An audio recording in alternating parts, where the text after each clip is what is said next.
My name is Olivia. I am 60 years old, and for most of my life, I believed that family was sacred, that a mother's love could soften even the hardest hearts.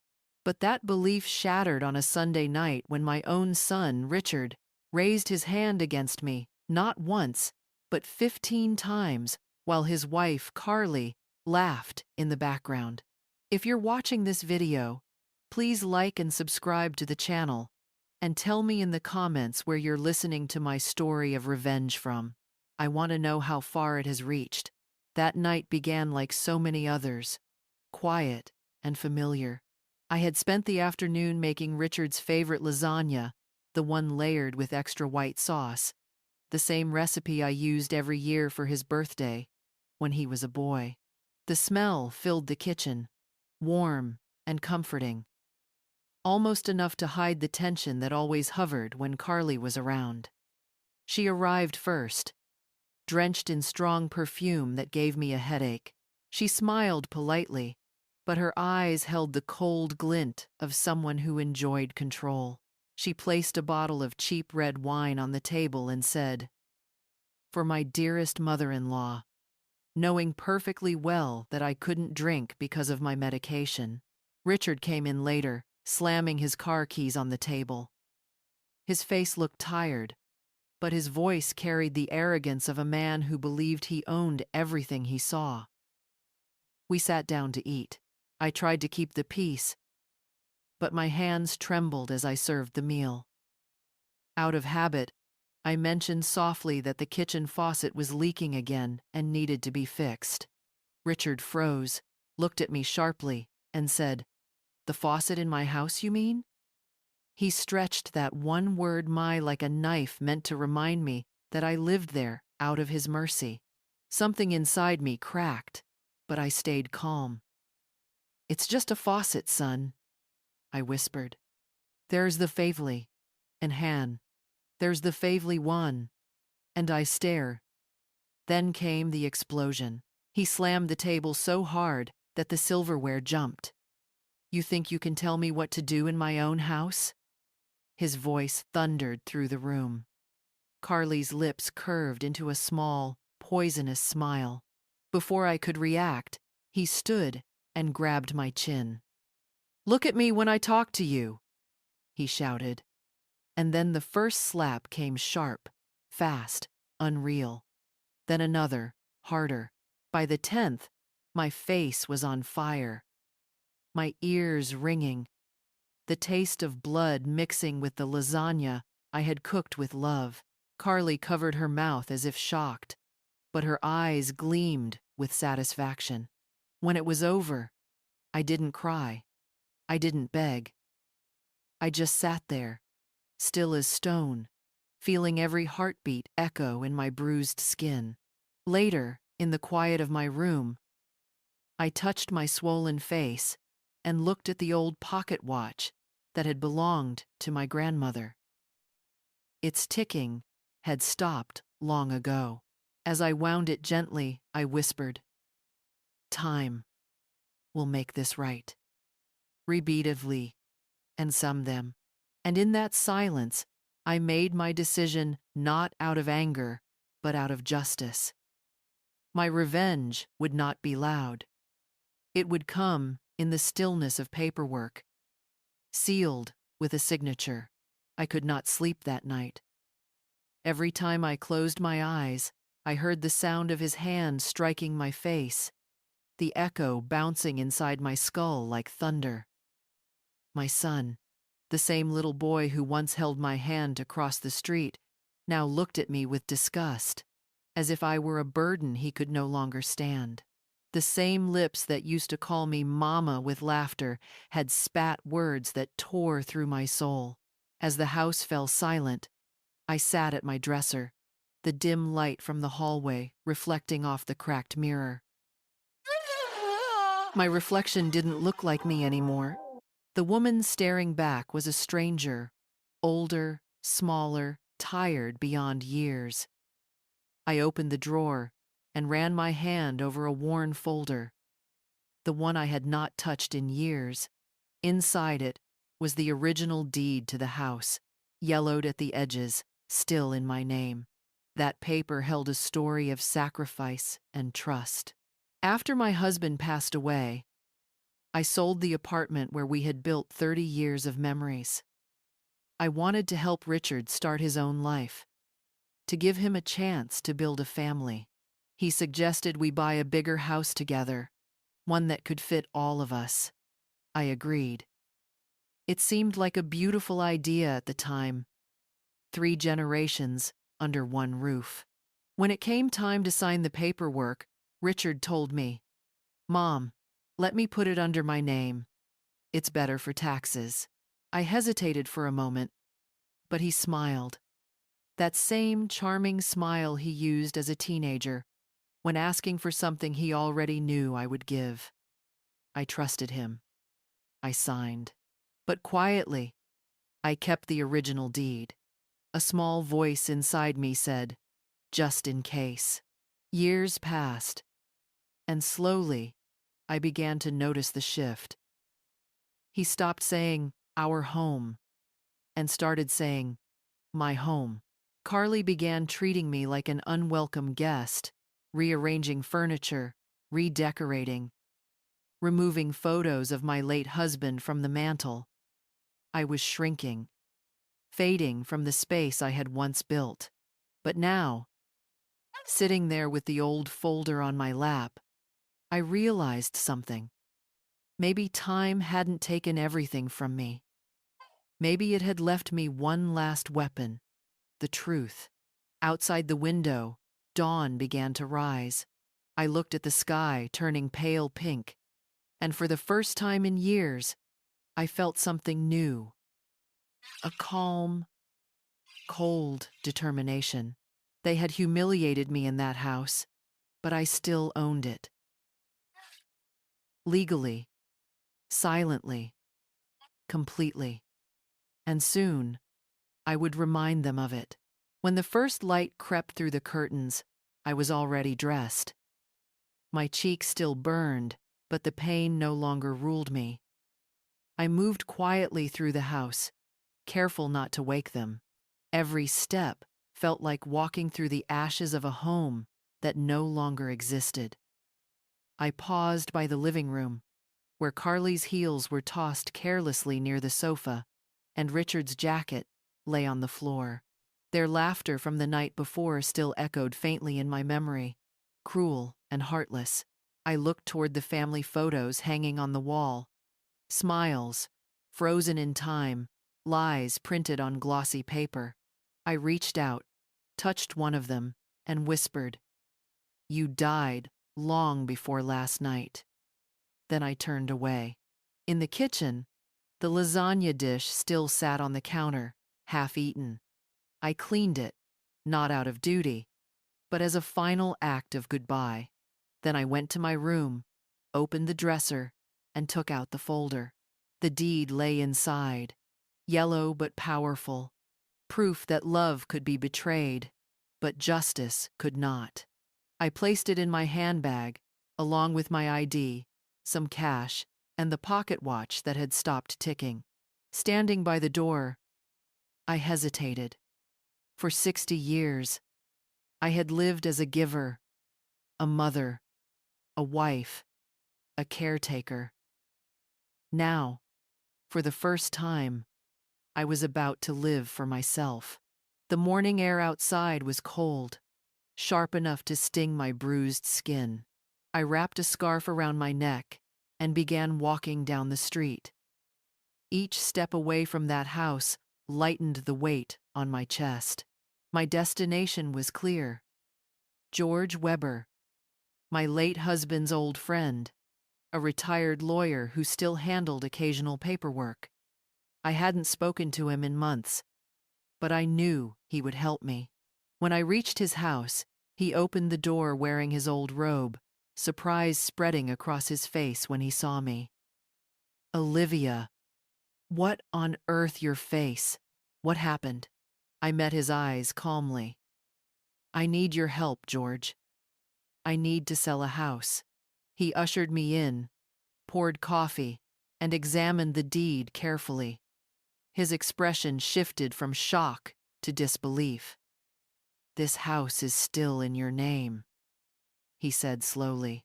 Richard never filed the transfer at the notary. A strange calm washed over me. "Then I can sell it, can't I?" He hesitated. "Yes. But Olivia, are you sure?" I looked out his window at the pale winter sky. "Yes," I said. "I want the sale done today. I want him to come home tonight and realize everything he thought he owned was never his." George said nothing more. He simply nodded. The war had begun quiet, precise, and unstoppable. George moved faster than I expected for a man his age. Within an hour, he was on the phone calling a notary friend, arranging a meeting, and reaching out to a couple he knew who were looking for a furnished home in the area. While he handled the details, I sat quietly at his kitchen table, watching the steam curl from my coffee. I felt neither guilt nor excitement, only an icy steadiness that kept me upright. When George hung up the phone, he looked at me over his glasses. "They're ready to buy," he said. "They can pay in cash. But Olivia, this is extreme." I touched the fading bruise on my face. "So was what happened to me," I replied. By late morning, we were sitting in a notary's office downtown. The couple, the Millers, looked kind, middle-aged, gentle hands, hopeful eyes. Mrs. Miller smiled nervously and said, "We didn't expect to find a house this fast." "You were meant to," I said simply. The documents were prepared, signatures exchanged, and money transferred. As my pen moved across the paper, a lifetime of sorrow and loyalty drained from my body. When I set the pen down, I wasn't just selling a house. I was cutting the final thread that had kept me chained to humiliation. Mrs. Miller asked softly, "Do you want to take any of your things, dear?" I shook my head. "Everything in that house belongs to another life. I'm not taking the ghosts with me. Is too, is them, and professed." Before noon, the deal was done. George and I walked together to the bank where I deposited the check. The sum was large enough to rebuild my life twice over. But money wasn't the victory. Freedom was. George studied me with quiet admiration. "What will you do now?" "I'll donate part of it," I said, "to a shelter for women who have no one left. The rest will buy me peace, maybe a small ranch, somewhere quiet." As we stepped outside, snow began to fall, tiny flakes melting on my coat. I tilted my face toward the sky, letting the cold air touch my bruises. It no longer hurt. That evening, somewhere across the city, Richard would drive home expecting comfort, authority, and control. Instead, he'd find strangers living in his house and the locks changed. And me? I would already be gone, leaving not a trace of anger, only the echo of a door closing for good. By the time the Millers were moving their furniture into the house, I was already sitting on a bus headed toward San Francisco. I had packed only one small suitcase, some clothes, a coat, my handbag, and the pocket watch that I now kept in my palm like a quiet heartbeat. The road stretched ahead, empty and gray. I watched the city fade behind me, the skyline swallowed by mist. I wasn't running away. I was reclaiming the air I had been denied for too long. When the bus stopped halfway for passengers to eat, I took out my phone. Dozens of missed calls lit up the screen. Richard's number over and over again. There were messages, too. First angry ones. "You'll regret this, Mom. You can't do this to me." Then confused ones. "Why can't I get in? Who are these people in my house?" And finally desperate ones. "Please call me. I need you." I turned the phone off. When I arrived in San Francisco, the familiar face of my old friend Helen was waiting for me at the station. She gasped when she saw my bruised face. "My God, Olivia, what did he do to you?" "My son forgot who raised him," I said simply. But I reminded him who owned the roof over his head. She led me home, a small apartment filled with warmth and the scent of cinnamon tea. I hadn't realized how long it had been since someone touched me gently. Helen made me sit on the couch and covered me with a blanket. "You can stay here as long as you need," she said. That night, as rain tapped gently on the windows, I finally allowed myself to cry, not for the loss, but for the release. Every tear felt like something leaving my body. Fear, guilt, shame. I was free, but freedom had a strange taste. Half peace, half emptiness. In the days that followed, Helen urged me to rest, but my mind couldn't stay still. I kept thinking about the house, about how Richard must have looked when the key no longer worked. I imagined his confusion turning into panic, his arrogance crumbling under reality. And then I smiled for the first time in years, not because I had won, but because justice, at last, had found its voice in silence. That night, I opened the pocket watch again. It began ticking on its own, soft and steady. Time had started moving forward again, and so had I. Days passed in a quiet rhythm at Helen's place. She treated me like a sister, making soup and coaxing me to eat, but I could tell she was worried. Sometimes she caught me staring out the window for hours, lost in thoughts that had no words. I wasn't waiting for Richard to call. I knew he would, and he did. When I finally turned my phone back on, the screen filled with missed calls and messages. His voice notes came in waves: rage, denial, then pity. "Mom, how could you do this to your own son?" one said. "That was my home. Carly is gone because of you. I'm sleeping in my car. Are you happy now?" I listened once, then deleted them all. Later that evening, as I sat with Helen sipping chamomile tea, she asked softly, "Do you think he'll come looking for you?" I shrugged. "If he does, he'll only find the mother he created, the one who doesn't forgive so easily." She looked at me for a long time. "You did the right thing, Olivia." Seated. That night, I lay in bed, thinking about how the roles had reversed. For years, I had been the one begging for peace, for respect, for love. Now he was the one begging, not for forgiveness, but for comfort. I wondered if Carly ever looked at him the way she used to look at me, mocking, cruel, victorious.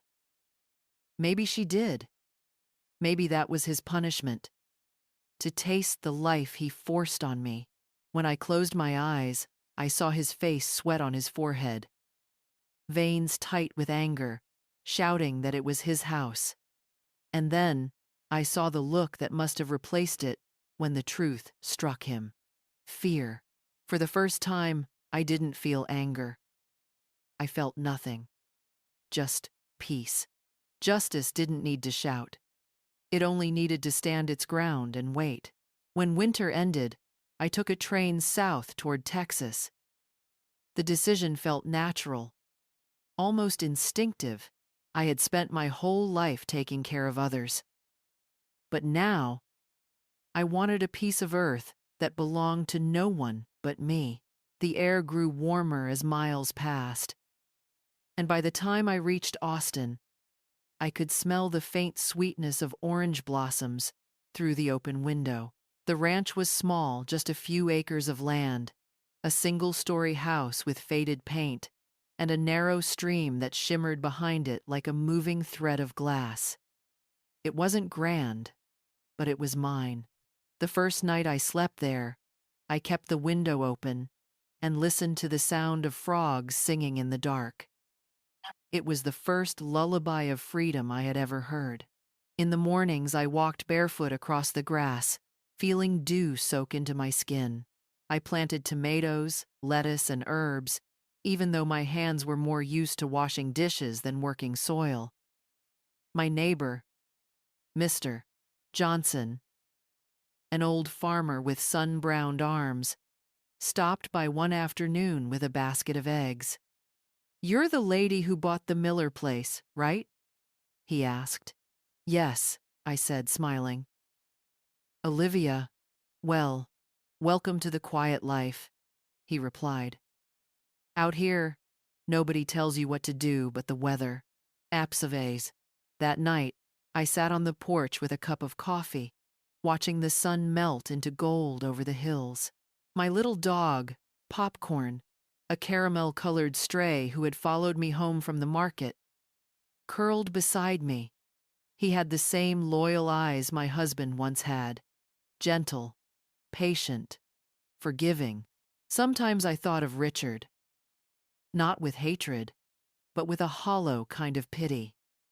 I imagined him wandering through a life of half-built apologies, too proud to admit what he'd lost.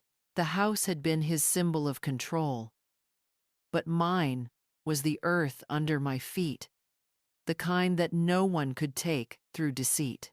I began keeping a small journal, writing every evening as the stars came out. Not letters of anger or grief, but quiet observations. The smell of basil, the sound of rain on the tin roof, the rhythm of my heartbeat returning to its natural pace. It was in those simple moments that I discovered something profound. Peace doesn't come when justice is served. It comes when you stop needing revenge to feel alive. Months passed, and life on the ranch began to take shape, like a story I hadn't known I was writing. Each sunrise brought a small joy. The first ripe tomato, the chatter of sparrows nesting on the porch beam, Popcorn chasing his shadow across the grass. My body grew stronger, my mind quieter, but silence, as healing as it was, had a way of stirring memories. One afternoon, Matilda, the director of the women's shelter I had donated to, came to visit. She was in her 70s, with silver hair tied neatly in a bun and eyes that carried both sorrow and wisdom. She took my hands and said, "You didn't just give money, Olivia. You gave hope." Her words stayed with me long after she left. That evening, I opened my journal again, but instead of writing about the sky or the garden, I began to write about that night, the 15 slaps, the laughter, the bruises, and the silence that followed. The words poured out faster than I could think. I wrote until the lamp flickered and the crickets fell quiet outside. Weeks later, I realized I had written more than a diary. It was a book. A story not about revenge, but about survival. Helen helped me send it to a small publisher she knew in San Francisco. I didn't expect anything to come from it, but 3 months later, I held the printed copy in my hands. The cover was simple. An image of a woman standing in front of a sunrise, her back turned to the past. The day of the book launch, the small bookstore was full of women. Some were young, some my age, all carrying invisible scars. I read a few passages aloud, my voice trembling at first but growing stronger with each word. When the applause came, I felt something I hadn't felt in decades. Pride without guilt. Then I saw him. Richard stood near the door, thinner than I remembered, holding a worn copy of my book. His eyes met mine. No anger, no arrogance, just exhaustion. He waited until the room emptied, then approached quietly. I read it. he said, his voice hoarse. 3 times. I said nothing. He reached into his pocket and handed me an envelope. It's money. Not much, but I wanted to pay you back for the house. I didn't take it. Donate it, I said. To Matilda's shelter. That's where your debt belongs. Wire while. He nodded slowly, eyes glistening. For the first time, his silence wasn't defiance. It was remorse. After the bookstore encounter, my life settled into a rhythm of calmness I had never known before. Richard's apology still echoed in my mind, not because it changed anything, but because it confirmed that I had changed. For years I had mistaken endurance for love, silence for peace, and forgiveness for weakness. Now I understood that true forgiveness isn't about erasing what happened.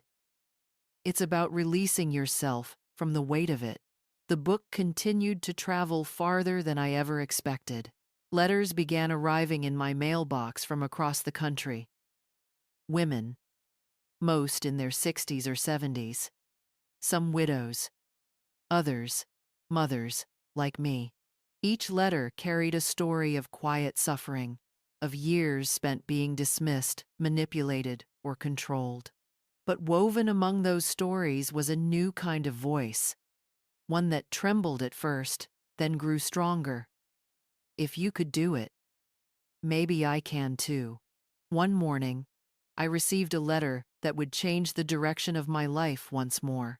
It came from a 72-year-old retired teacher named Elena, who wrote that she had lived under her son's control for over a decade. He managed her pension, kept her isolated, and dismissed her as senile whenever she resisted. But after reading my story, she said, she found courage. You helped me remember who I am, she wrote. Tomorrow, I'm leaving. A few weeks later, Matilda from the shelter called. Olivia. She's here, she said, her voice trembling with emotion. She made it out safely. Elena wants to meet you. When I arrived at the shelter, Elena was sitting by a window, the afternoon light falling softly on her face. She looked fragile, yet there was fire in her eyes. She held my book to her chest as if it were a lifeline. I used to think freedom was for the young, she said, but you showed me that courage doesn't retire with age. This proved it. We spoke for hours about lost years, false guilt, and the quiet strength that comes from deciding you've had enough. When I stood to leave, she took my hand and said, You didn't just save yourself, Olivia. You saved me too. I didn't. Driving home that night, tears filled my eyes, but they weren't from sadness. They were from awe. My small act of rebellion had become a chain of light spreading from woman to woman, each finding her way out of the darkness. It was then that Matilda called again with an idea. These women trust you, she said. You could lead something here. A group. A place where they can start together. I smiled, feeling that old warmth rise in my chest. Starting together, I repeated. Yes, that's exactly what we'll call it. Because the true purpose of healing, I realized, isn't just reclaiming your life. It's helping others believe they can reclaim theirs too. The group starting together became more than a circle of women. It became a movement of rebirth.